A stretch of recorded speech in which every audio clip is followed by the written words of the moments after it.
नमस्कार मंडळी, स्वागत आहे तुमचं माझ्या एका नवीन व्हिडिओमध्ये। आज आपण मुलांसाठी छान अशी हेल्दी रेसिपी बनवणार आहोत। तुम्ही ही रेसिपी टिफिनला सुद्धा देऊ शकता किंवा नाश्त्याला सुद्धा बनवू शकता। तर पहिल्यांदा काय करायचे, बीट घ्यायचं आहे। मुलं सहसा बीट खातच नाहीत, तर त्यांना आपल्याला बीट खाऊ घालायचं आहे। त्याच्यासाठी आपल्याला बीटचे क्यूब करून घ्यायचे आहेत, साल काढून पाणी टाकून मिक्सरला वाटून घ्यायचे आहेत। त्याच्यानंतर इथे मी 1 ते 1.5 वाटी गव्हाचं पीठ घेतलेलं आहे। त्याच्यामध्ये आपल्याला चवीप्रमाणे मीठ टाकून घ्यायचं आहे। आता आपण छान मिक्सरला बीट वाटून घेतलं होतं, ते आपल्याला थोडं थोडं त्या गव्हाच्या पिठामध्ये टाकून घ्यायचं आहे आणि छान असं आपल्याला मळून घ्यायचं आहे। जसं आपण चपात्यांसाठी गव्हाचं पीठ मळतो ना, त्याच्यापेक्षा थोडंसं घट्ट आपल्याला हे मळून घ्यायचं आहे। तर एकदम नका घालू, थोडं थोडं अशा प्रकारे टाकत राहा आणि छान असं मळून घ्या। तर पाहू शकता मी थोडं थोडं टाकते आणि छान असा आपल्याला घट्ट असा गोळा तयार करून घ्यायचा आहे। एकदम छान असा पिंकिश कलर येतो आणि मुलांना कलरफुल वाटतं आणि ते आवडीने खातात। माझ्या मुलांना तर खूप आवडलं। माझा मुलगा खाल्ल्यानंतर म्हणत होता, मम्मा हे टिफिनला सुद्धा दे, मला खूप आवडली ही रेसिपी। तर त्याला कळलं सुद्धा नाही याच्यामध्ये बीट आहे आणि मुलांच्या रक्तवाढीसाठी, त्यांच्या वाढीसाठी आपल्याला त्यांना बीट खाऊच घालायचं आहे। त्याच्यासाठी ही ट्रिक खूप सोपी आहे, तर नक्की ट्राय करा तुम्ही सुद्धा। तर छान असा मी गोळा तयार करून घेतलेला आहे बीट टाकून गव्हाच्या पिठाचा, पाहू शकताय। पण आपल्याला थोडंसं वेळेला भिजत घालायचं आहे, म्हणून ना मी छान असं मळून घेतलेला आहे। अशा प्रकारे गोळा तयार करून घेतलेला आहे। आता आपल्याला 5 ते 10 मिनिटं ह्याला छान अशा प्रकारे ठेवून द्यायचं आहे, म्हणजे लगेच असा 5 ते 10 मिनिटांमध्ये फुलून येईल आणि मस्त मऊ पडेल। तोपर्यंत आपण स्टफिंग तयार करूया। त्याच्यासाठी इथे मी मटार घेतलेला आहे। मटार बाजारात भरपूर प्रमाणात येत आहे। त्या मटारमध्ये मी 1 मिरची टाकलेली आहे। जर तुम्ही खूपच लहान मुलांना बनवत असाल ना, तर मिरची जर नसेल, तुम्हाला तिखट वाटत असेल तर ती नाही टाकली तरीही चालेल। आता मी एका कढईमध्ये तेल टाकलेलं आहे। त्याच्यामध्ये तेल गरम झाल्यानंतर जिरे टाकायचे आहेत। मिक्सरला वाटून घेतलेलं मटार मिरचीची पेस्ट टाकून घ्यायची आहे। आता आपल्याला ती पेस्ट 2 मिनटं अशा प्रकारे परतून घ्यायची आहे। मिक्स करून मी 2 मिनटं ही पेस्ट छान अशी परतून घेणार आहे, म्हणजे मटारमधला कच्चापणा जाईल। 2 मिनटं मी छान परतून घेतलेला आहे। आता इथे मी ना 1 बटाटा अशा प्रकारे क्यूब करून उकडून घेतला होता। क्यूब केल्यानंतर ना पटापट बटाटा उकडला जातो, जास्त वेळ नाही लागत, म्हणून क्यूब करून उकडून घेतलेला आहे आणि ते बटाटा मी टाकलेला आहे। त्याच्यामध्ये गरम मसाला आणि आपल्याला चाट मसाला टाकून घ्यायचा आहे। जास्त काही मसाले टाकायचे नाही आहेत आणि चवीप्रमाणे मीठ टाकायचं आहे। आता छान असं मिक्स करून घेऊयात। आणि माझ्याकडे मॅशर आहे, पावभाजी मॅश करतो ना ते मॅशर, त्या मॅशरने छान मी बटाटे अशा प्रकारे मॅश करून आपल्याला स्टफिंग तयार करून घ्यायचं आहे। तर लगेच मॅश होतात, कारण बटाटे छान असे शिजलेले आहेत। तुम्हाला वाटलंच तर बटाटे कधी उकडायचा, कधी करायचं हे जर वाटलं तर तुम्ही डायरेक्ट कच्चा बटाटा साल काढून खिसून सुद्धा घेऊ शकता।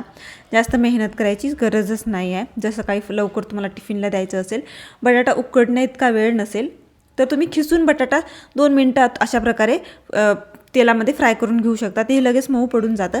आता भरपूर सारी कोथिंबीर टाकायची आहे आणि मिक्स करायचं आहे आणि आपलं हे स्टफिंग अगदी 5 ते 10 मिनटामध्ये रेडी झालेलं आहे। आणि हे स्टफिंग तयार होईपर्यंत आपल्याला पीठ गव्हाचं जे आहे मळून ठेवलेलं, ते सुद्धा छान असं भिजल्या गेलेलं आहे। तर दोन्ही आपले कामं झालेले आहेत। आता थोडंसं मी अजून मऊ झालेलं आहे पीठ, म्हणून एकजीव करण्यासाठी अशा प्रकारे मळून घेते, म्हणजे एकजीव होईल ते पीठ। आता आपल्याला आपण जे चपाती बनवतो ना, तेवढा गोळा घ्यायचा आहे आणि मोठी अशी चपाती लाटून घ्यायची याची। तर मी पीठ वगैरे कोरडं काही लावत नाही आहे, काही लावायची गरजसुद्धा नाही आहे, कारण मस्त लाटलं जातं, कारण जास्त पातळ नाही आहे, घट्टच आहे हे पीठ। म्हणून तुम्हाला म्हणलं होतं पहिल्यांदा की घट्ट मळा, जास्त पातळ नका करू, म्हणजे जेव्हा आपण पीठ लावू ना, थोडंसं पांढरटपणा येतो वरून, मग तितकं छान नाही दिसत। म्हणून आपल्याला बिलकुल पीठ नाही लावायचे गव्हाचं कोरडं, असंच लाटून घ्यायचं आहे। आता आपल्याला भरपूर सारं स्टफिंग आतमध्ये भरायचं आहे, त्याच्यासाठी मी भरपूर टाकलेलं आहे। आता पूर्ण चपातीभर आपल्याला हे स्टफिंग पसरवून घ्यायचं आहे। चमच्याने, हाताने, कशानेही करून घ्या तुम्ही। तर पाहू शकता मी चमच्याने छान असं स्टफिंग आतमध्ये भरलेलं आहे। आता आपल्याला ह्या चपातीचा रोल तयार करून घ्यायचा आहे।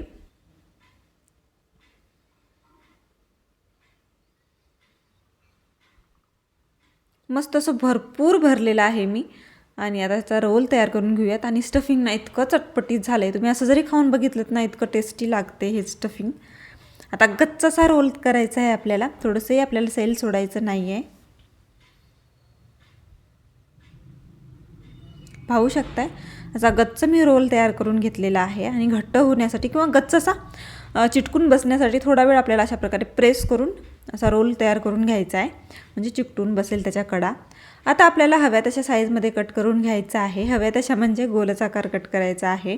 तर पाहू शकताय व्हिडिओ दाखवल्याप्रमाणे अशा प्रकारे आपल्याला कट करून घ्यायचं आहे. आणि एकदम छान असं आतमध्ये खूप अशा लेयर्स तयार झालेले आहेत आणि खूप छान दिसतंय ते दिसायला.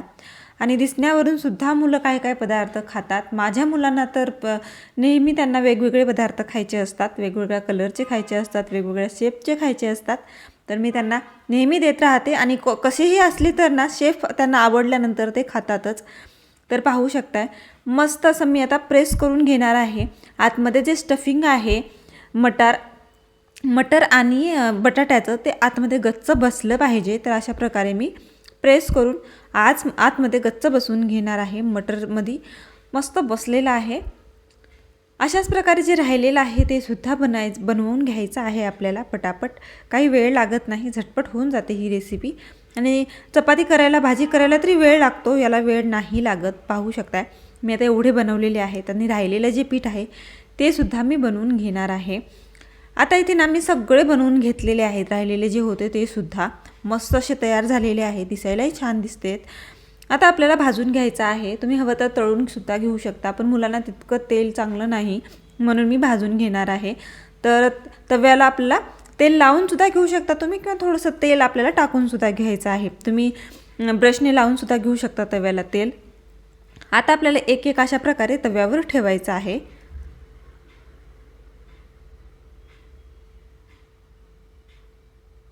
आणि दोन्ही साईडने छान असं भाजून घ्यायचं आहे. थोडं अंतर ठेवून अशा प्रकारे ठेवायचे म्हणजे आपल्याला पलटवायला सुद्धा सोपं जाईल. तर सगळे इथे मी ठेवून घेतलेले आहेत आणि खालून छान आता भाजलेले सुद्धा आहेत. तर पलटवून दुसऱ्या साईडने टाकायचे आहेत आपल्याला आणि दुसऱ्या साईडने सुद्धा आपल्याला मस्त कुरकुरीत भाजून घ्यायचे आहेत.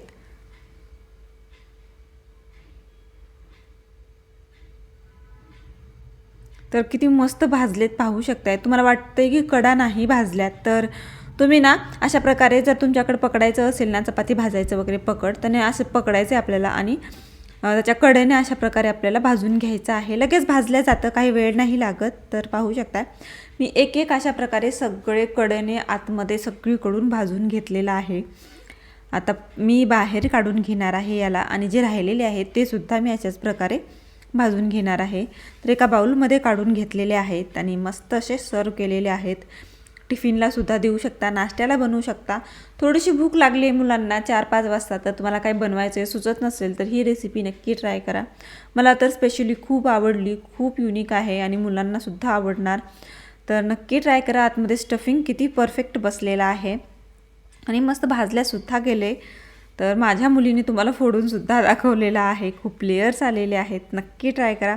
आणि माझा व्हिडिओ आवडला असेल तर माहीतच आहे, माझ्या चॅनलला तुम्हाला लाईक, शेअर आणि सबस्क्राईब करायचं आहे आणि सोबतच बेल आयकॉनसुद्धा दाबायचं आहे. तर नक्की बेल आयकॉन दाबा आणि सबस्क्राईब करा. Bye bye.